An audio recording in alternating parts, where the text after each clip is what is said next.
श्रोतागण, भाइयों और बहनों, मातृशक्ति को नमन। आज हम एक ऐसे विषय पर मंथन करने जा रहे हैं जो हमारी भारतीय संस्कृति का एक अनुपम, एक विशिष्ट और एक खास विषय है। आज का विषय है भारतीय संस्कृति में सेवा का महत्व। सेवा एक ऐसा शब्द है जिसके अंदर पूरी भारतीय संस्कृति का दृश्य, स्केच और पूरा का पूरा ब्लूप्रिंट आ जाता है। अगर मुझे कहे कि भारतीय संस्कृति में से एक ऐसे शब्द को निकालिए जो कि पूरी संस्कृति का प्रतिनिधित्व करता है, तो वह शब्द है सेवा। सेवा एक ऐसा शब्द है, एक ऐसा विषय है कि जिसके माध्यम से हम दूसरे का आशीर्वाद ग्रहण कर सकते हैं और दूसरे का आदर हम प्राप्त कर सकते हैं। सेवा कई तरह की होती है और हमारी पारिवारिक सेवा होती है, समाज की सेवा होती है और बाल बच्चों की सेवा होती है। हमारी भारतीय संस्कृति में 4 तरह के ऋण बताए जाते हैं: देव ऋण, गुरु ऋण, पितृ ऋण और समाज ऋण। इन चारों ऋणों से उऋण होने के लिए, इन ऋणों को चुकाने के लिए सेवा एक ऐसा विषय है कि जिसके माध्यम से हम ये ऋण चुका सकते हैं। अब सबसे पहले हम देखें कि हमारा जो देव ऋण है कैसे चुकता है। देव कहते हैं भगवान को, और हमारा जो ईश्वर होता है उसको देव कहा जाता है, इष्ट को देव कहा जाता है। हम अगर इष्ट का रोज स्मरण करते हैं और इष्ट के बताए रास्ते पर चलते हैं, ईश्वर की बनाई हुई मर्यादा पर चलते हैं, तो वो ईश्वर के प्रति एक सेवा हो गई और वह करने से हमारा ईश्वर का ऋण उतरता है। अब दूसरा ऋण होता है गुरु का ऋण। बंधुओं, गुरु 2 शब्द है। गुरु का मतलब अंधकार, रू का मतलब हटाने वाला। गुरु वह होता है जो अंधकार को मिटाता है। हमारे जीवन में सबसे बड़ा अंधकार है अज्ञान, और अज्ञान को ज्ञान के द्वारा मिटाया जा सकता है और ज्ञान गुरु देता है। कहा भी गया है, गुरु गोविंद दोनों खड़े काके लागू पाए, बलिहारी गुरु आपकी और गोविंद दियो बताए।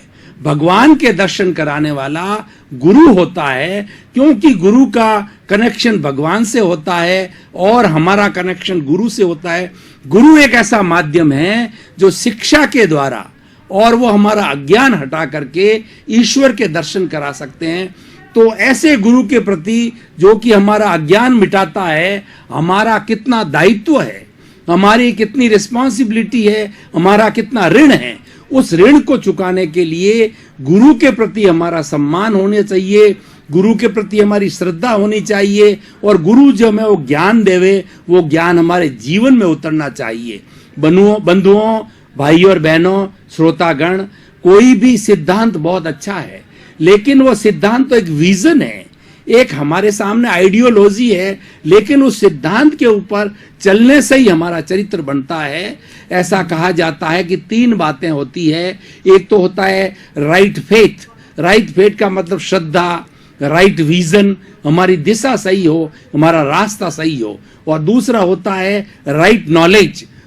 राइट नॉलेज का होता है कि हम ईश्वर के प्रति, इस सृष्टि के प्रति, हमारे जीवन के प्रति, समाज के प्रति हमारा क्या नजरिया है, हमारा क्या ज्ञान है, हमारा क्या दायित्व है, ये कहलाता है हमारा ज्ञान। और जब उस ज्ञान को चरित्र में ढाला जाता है, इम्प्लीमेंटेशन किया जाता है, तब हमारा चरित्र बनता है। Man is known by the company he keeps. मनुष्य जो है जैसी संगत में बैठता है उससे वह जाना जाता है बंधुओं। और जो चरित्रवान व्यक्ति होते हैं उनके साथ हम बैठते हैं तो हमारा चरित्र भी अच्छा होता है और हमारी समाज के अंदर एक विशिष्ट इमेज होती है, एक प्रतिष्ठा होती है। तो ये सारी ज्ञान को देने वाला गुरु होता है, उस गुरु के प्रति जो है हमारा ऋण है, उस ऋण को चुकाने के लिए गुरु की सेवा की जानी चाहिए, गुरु के बताए हुए ज्ञान पर चलना चाहिए, गुरु के प्रति श्रद्धा रखनी चाहिए, और समय पड़ने पर गुरु कभी अस्वस्थ हो जावे तो उनकी सेवा की जानी चाहिए। तन से, मन से, धन से ये गुरु की सेवा करनी चाहिए। और तीसरा जो ऋण है हमारे सामने, पितृ ऋण। माता पिता, भाई और बहनों, दर्शक गण, इस सृष्टि में हम आए हैं तो हमको इस सृष्टि में कौन लाया? इस सृष्टि में हमको लाने वाले हमारे माता पिता है। माता पिता एक बच्चे को जन्म देते हैं, उसके बाद के अंदर उसका पूरा भरण पोषण करते हैं, उसको हर परिस्थिति से बचाते हैं, और वो कोशिश करते हैं कि वो बच्चा जो मेरे से माता पिता सोचते हैं हमारे से बढ़ करके जो होना चाहिए। कहा भी जाता है कि बाप रुपया तो बेटा सवा रुपया, यानी माता पिता का हमेशा दृष्टिकोण रहता है कि मेरी संतान है वो हमसे बहुत उच्च स्तर की हो, हमसे बढ़ करके वो सेवा के कार्य करे। तो ऐसे माता पिता जो कि हमारी इतनी देखभाल करते हैं, हमारे जीवन का निर्माण करते हैं, तो उनके प्रति सेवा करके हम उनके ऋण को उतार सकते हैं। हम सारी बात सेवा की कर रहे हैं भाई और बहनों। मातृशक्ति की सेवा एक ऐसा विषय है, एक ऐसा गुण है कि व्यक्ति उस विषय को अपने जीवन में ढाल लेता है तो वह व्यक्ति परिपूर्ण हो जाता है, और वो धीरे धीरे जब उसको अपने जीवन का एक अंग बना लेता है तो वह भी एक ईश्वर का रूप हो जाता है। एक समाज का ऐसा व्यक्तित्व होता है कि समाज उसके पीछे चलने को तैयार होता है। तो ये हम माता पिता के प्रति सेवा कैसे करें? माता पिता के प्रति सेवा इस तरीके से की जानी चाहिए कि जब पहले तो जब वो जवान अवस्था में होते हैं तो हमारी सारी देखभाल करते हैं, हमारे से सेवा बिल्कुल नहीं लेते हैं। जब वो वृद्ध अवस्था में जावे तब उनका शरीर है थोड़ा क्रश हो जावे, मानसिक जो है रूप से वो कमजोर हो जावे, तो ऐसे समय में हमें माता पिता की सेवा करनी चाहिए। सेवा का अर्थ ये कि हमें ऐसा कार्य कोई नहीं करना चाहिए जो कि माता पिता को ठेस पहुंचे, माता पिता को कोई ऐसे कड़े लफ्ज कहना और माता पिता को ताना कसना, माता पिता की उपेक्षा करना, माता पिता की सहार संभाल न करना, माता पिता के पास नहीं बैठना, उनके दृष्टिकोण को नहीं समझना, ये सब उनकी असेवा है। और उसके लिए हमें हमेशा ये ध्यान रखना चाहिए कि माता पिता अगर प्रसन्न हैं तो ये जगत प्रसन्न है। और ऐसा कहा जाता है कि इस सारे सृष्टि के अंदर जो सबसे बड़ा जो तीर्थ है वो माता पिता है। और हमारी भारतीय संस्कृति में कहा जाता है कि प्रतिदिन अगर आप माता पिता के पैरों को धोकर के वो पानी पिए तो भी आप उऋण नहीं हो सकते। इतना बड़ा हमारा माता पिता के प्रति जो कर्तव्य है, माता के प्रति हमारा ऋण है, और पिता के बनिस्पत तो माता के प्रति बहुत ज्यादा ऋण है, क्योंकि माता 9 महीने हमें अपने पेट में रखती है और उसके खून से हमारे शरीर का निर्माण होता है बंधुओं। तो हम समझ सकते हैं कि माँ का रोल इस दुनिया के अंदर माँ की जगह कोई नहीं ले सकता है।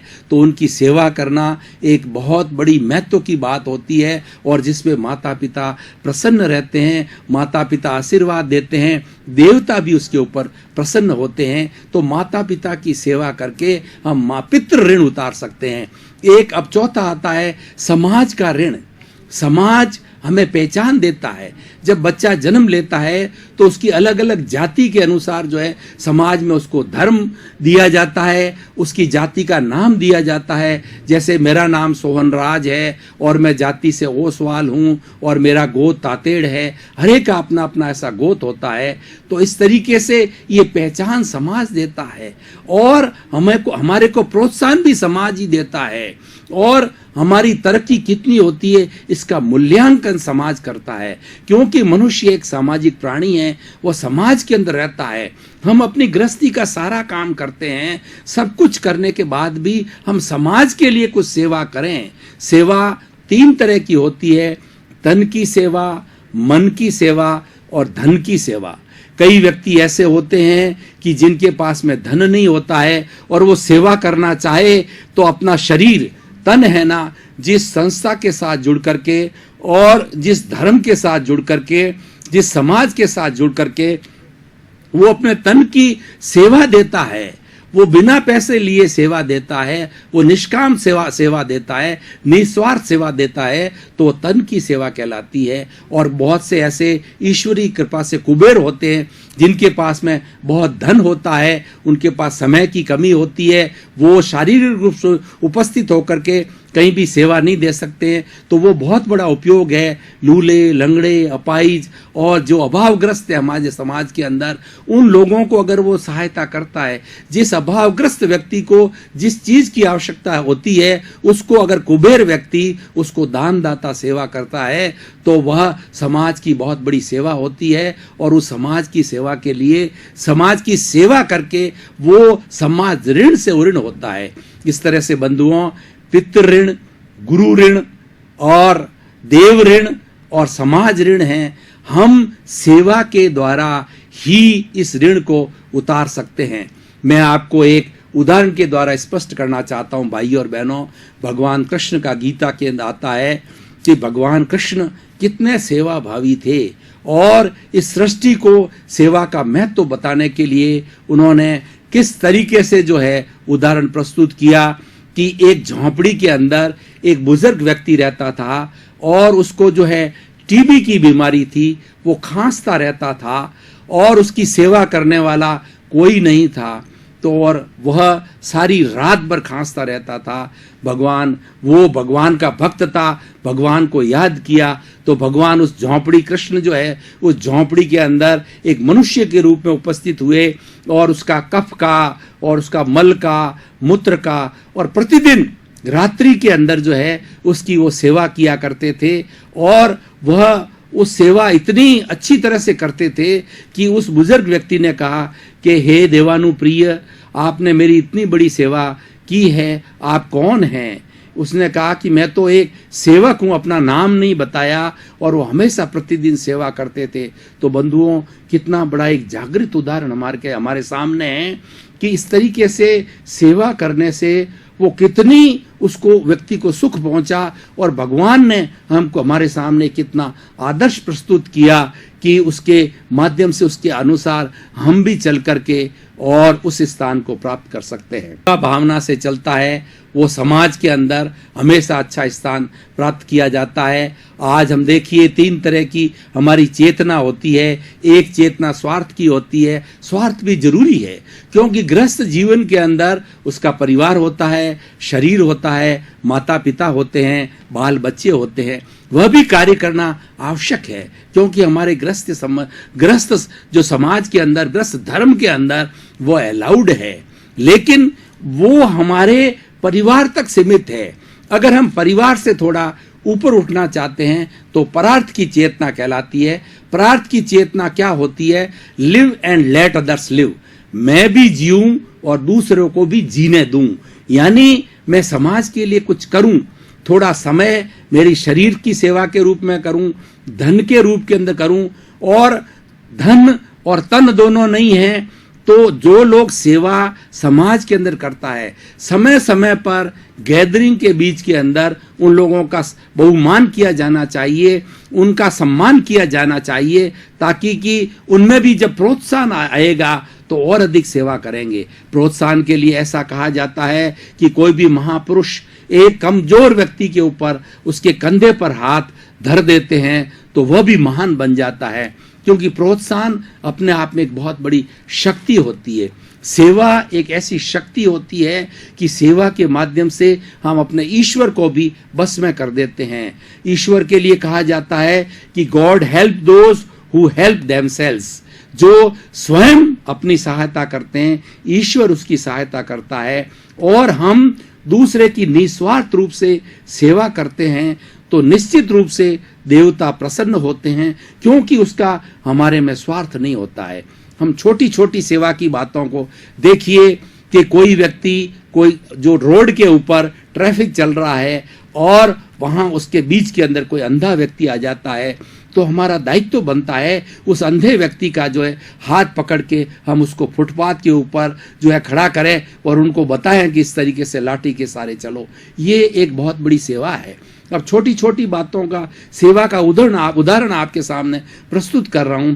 कोई व्यक्ति पथिक बाहर से आ रहा है, उसको रास्ते का ध्यान नहीं है और हमसे कोई पूछता है, तो हमारा दायित्व बनता है कि हम उसको सही रास्ता बताएं। ये रास्ता इधर जाता है, इतना दूर है, ऐसे जाया जा सकता है और इस रास्ते के अंदर ये दिक्कतें हैं। हमारा केवल 1 मिनट का समय लग गया, लेकिन उस 1 मिनट के समय का उस अगले वाले पथिक के लिए, यात्री के लिए कितना बड़ा सदुपयोग हो गया। वो मन के अंदर यात्री हर वक्त सोचेगा कैसा भला इंसान था जो कि मुझे उसने सही जो है वो जो गाइडेंस दिया। मैं आपको एक उदाहरण देना चाहता हूं।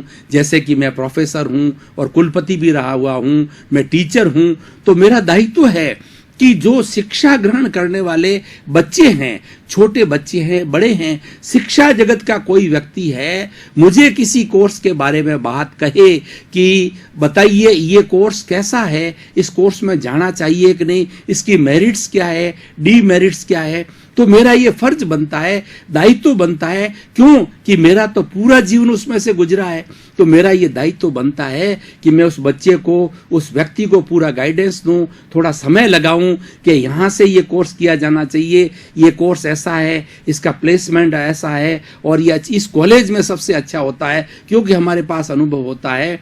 तो ये उसके लिए उसके जीवन की दिशा को बदल देता है।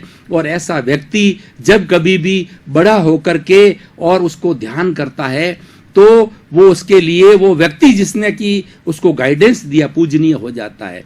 अब आप देखिए बहुत से हमारे समाज में ऐसे उदाहरण मिलते हैं भाइयों, सेवा के कि कोई भी बेचारा बच्चे में प्रतिभा बहुत है, लेकिन उसके घर की स्थिति नहीं होती है और उसको हम गुप्त रूप से या सीधे रूप से, जैसी भी व्यवस्था से, उसका पूरा समय पे उसकी स्कॉलरशिप को देना, उसकी जो फीस को जमा कराना, और धीरे धीरे वो बड़ा आईएएस ऑफिसर या आईपीएस ऑफिसर बन जाता है। तो वो हमेशा में जीवन भर हमको याद रखेगा और उसके दिल के अंदर हमारे लिए कितनी बड़ा स्थान होगा। हम इसका एक रिवर्स पक्ष भी देखते हैं। कुछ लोग ऐसे होते हैं जो कि दूसरों को सेवा देने के बनिस्बत उनको कष्ट देते हैं अपने स्वार्थ के लिए।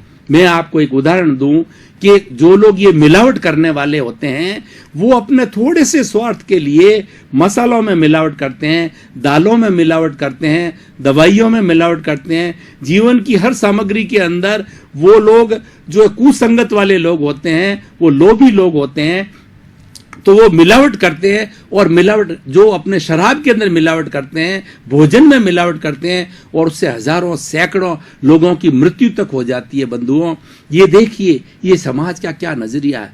वो कितना व्यक्ति जो है वो निंदनीय है, क्योंकि वो कुकृत का काम करता है और उसके सामने जो सेवा करने वाले हैं वो वंदनीय है, वो स्तुत्य है, वो देवता का रूप है और उस देवता उससे प्रसन्न रहते हैं।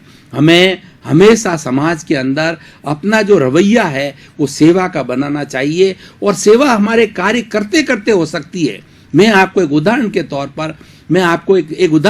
पर बताना चाहता हूं कि एक व्यक्ति कोई भी रेलवे रिजर्वेशन के ऊपर बैठा है, कंप्यूटर पे काम कर रहा है, और वो सामने वाला व्यक्ति जो है वो उसको बतावे कि मेरी ये ट्रेन है, और उससे पूछे कि दूसरी ट्रेन में कोई भाई साहब अपना कंफर्म रिजर्वेशन होकर के बता दीजिए। वो अपना 1-2 मिनट का समय सारी ट्रेनों के अंदर चेक करता है, और उस बेचारे बुजुर्ग व्यक्ति को, अस्वस्थ व्यक्ति को, हैंडीकैप को, या कोई भी जो जिसको आवश्यकता है उसको जो है वो सही जो है रिजर्वेशन दे देता। बंधुओं, उसका तो केवल 1 या 2 मिनट का समय अधिक लगा, क्योंकि वो ड्यूटी पर था। हम ड्यूटी करते करते सेवा कर सकते हैं, इसीलिए हमें अपना जीवन के अंदर सेवा को अपनाना चाहिए। भाई और बहनों, दर्शकगण, श्रोतागण, हमें सेवा माइंडेड होना चाहिए, हमें सर्विस माइंडेड होना चाहिए। और सर्विस भी कैसी होनी चाहिए? सेल्फलेस सर्विस होती है। हर कदम पे जो हम सेवा कर सकते हैं। मैं आपको और कई तरह के उदाहरण देना चाहता हूं कि बैंक के अंदर जो है कई तरह के लोग आते हैं जो बेचारे कुछ गरीब होते हैं, कुछ ऐसे अंगूठा छाप होते हैं, वो नहीं कर सकते हैं। तो उनको कोई फॉर्म भरना होता है, उनको कोई भी चीज बतानी होती है तो हम उनका फॉर्म भर के देते हैं, या उनको कोई भी चीज उनको गाइडेंस देते हैं, तो उनके लिए वो कितना बड़ा उपयोगी हो सकता है। बंधुओं, ये एक अपने आप में बहुत बड़ी सेवा है। मैं अभी कुछ ऊंची सेवा की बात करूं कि अब देखिए, शिक्षा, चिकित्सा, भरण पोषण, ये हमारे जीवन के लिए कितने आवश्यक है। हमारे गृहस्थ धर्म के अंदर, गृहस्थ जीवन के अंदर रोटी, कपड़ा, मकान, शिक्षा और चिकित्सा, ये 5 चीजें बहुत ही अति आवश्यक है। ये आवश्यकता में आती है, और इन 5 चीजों के अंदर हम अपना थोड़ा सा दृष्टिकोण बदलें तो इन 5 ही चीजों के अंदर हम व्यक्ति को जो है सेवा दे सकते हैं। मैं आपको बताऊं कि एक डॉक्टर है, डॉक्टर जो अपनी फीस लेके कार्य करता है, अच्छी बात है, क्योंकि वो परिश्रम करता है, फीस भी चाहिए, लेकिन उसे अपना एक दृष्टिकोण ऐसा भी रखना चाहिए। एक बेचारा गरीब इंसान है और उसके पास में बिल्कुल पैसा नहीं है, तो उसको फ्री ऑफ कॉस्ट जो है उसको देखना चाहिए, फ्री ऑफ कॉस्ट ट्रीटमेंट करना चाहिए। हालांकि हमारी राज्य सरकारों ने और केंद्रीय सरकारों ने इसके लिए बहुत बड़ी सुविधा दी है। राजकाज में तो ये है, क्योंकि राज का काम होता है पब्लिक को सहूलियत देना, पब्लिक की सेवा करना, और जितने भी हमारे एमएलए, एमपी, मिनिस्टर्स हैं, ये सारे जो है जन सेवक कहलाते हैं, प्रजा के सेवक कहलाते हैं। अब मैं राजनीति की बात करूं तो आज जब भारतवर्ष आजाद हुआ था तो लोग एमएलए, एमपी ये किस लिए बनते थे कि मैं किसी न किसी तरीके से मैं समाज की उच्च दर्जे की सेवा कर सकूं, क्योंकि एक एमएलए, एमपी के संपर्क के अंदर बहुत से लोग आते हैं और वो सेवा माइंडेड हो तो वो बहुत बड़ा कार्य कर सकते हैं। लेकिन सेवा के लिए हमारा जो नजरिया है, हमारा दृष्टिकोण है, वो शुद्ध होना चाहिए, तभी सेवा हो सकती है। और सेवा का महत्व तो इतना है कि जिसने सेवा को प्रारंभ से ही अपना लिया उसका जीवन धन्य हो जाता है। और आप देखिए कि ये एमएलए, एमपी कितनी बड़ी सेवा कर सकते हैं। वो भ्रमण करे अपने एरिया के अंदर, वो देखे कि कहाँ पर रोड टूटी हुई है, कहाँ पर बिजली की कमी है, कहाँ पर चिकित्सा की कमी है, कहाँ पर लोगों के रोजगार की कमी है, और वो सरकार को सही दृष्टि से, बिना लोभ लालच से, बिना अपने स्वार्थ से सही नजरिया समाज के सामने रखे, तो हमारा ही पैसा जो कि टैक्स के रूप में सरकार के पास में आता है और वो सही सही जगह नियोजित होता है, तो उसका कितना बड़ा उपयोग हो सकता है। आज हम अत्यंत सौभाग्यशाली हैं कि हमें भारत को ऐसा प्रधानमंत्री नरेंद्र मोदी जी जैसे मिले हैं जो सेवा माइंडेड हैं। उनके नस नस के अंदर, उनके ब्लड की हर कतरे के अंदर सेवा की भावना है। और वो आज से नहीं, जब 12 वर्ष तक जो मुख्यमंत्री गुजरात रहे और अभी 3 वर्ष से हमारे भारत के प्रधानमंत्री है, 15 वर्ष का भी कैरियर हम देखें, 15 वर्ष के कैरियर में 4-5 घंटे सोते हैं और बाकी के जो है 18 घंटे जो है वो जन सेवा के अंदर उनका दिमाग चलता है।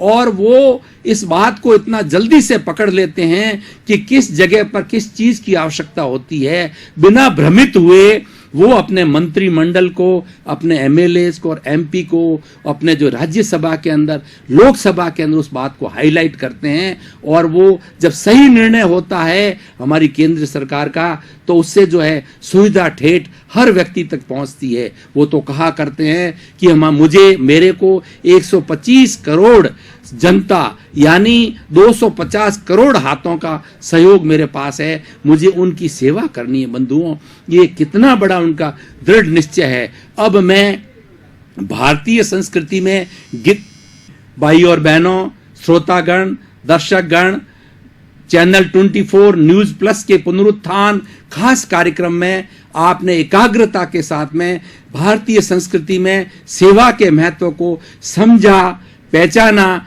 और आपने दृढ़ निश्चय किया कि ये सेवा का महत्व, सेवा को हम अपने जीवन का लक्ष्य बना करके जीवन को सफल बनाएंगे। आप सभी के प्रति मंगल भावना, शुभकामना, आपका जीवन मंगलमय हो, आनंदमय हो और आपके जीवन के हर कण कण में सेवा समाहित हो जाए।